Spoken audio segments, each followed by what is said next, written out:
Hi friends, welcome to mom's kitchen. Telangana స్టైల్లో సర్వపిండి ఎలా చేయాలో చూద్దాం.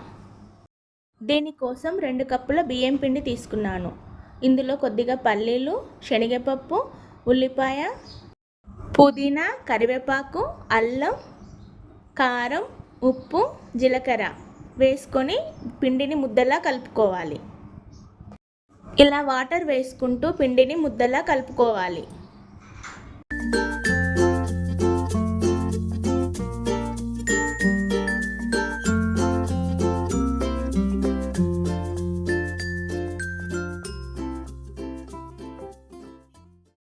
ఇలా ఒక వెడల్పాటి గిన్నె తీసుకొని అందులో 1 టేబుల్ స్పూన్ ఆయిల్ వేసుకొని ఇలా అప్లై చేసి ఒక పిండి ముద్ద తీసుకొని దాన్ని ఈవెన్గా ఇలా ఒత్తుకోవాలి. ఇలా ఒత్తుకున్న తర్వాత మధ్యలో హోల్స్ చేసుకొని కొద్దిగా ఆయిల్ అప్లై చేయాలి. ఇలా చేయడం వల్ల బాగా కాలుతుంది. ఇప్పుడు దీన్ని స్టవ్ పైన పెట్టుకొని దీంట్లో ఆయిల్ వేసుకొని స్టవ్ని మీడియం ఫ్లేమ్లో పెట్టుకొని రౌండ్గా తిప్పుకుంటూ కాల్చుకోవాలి.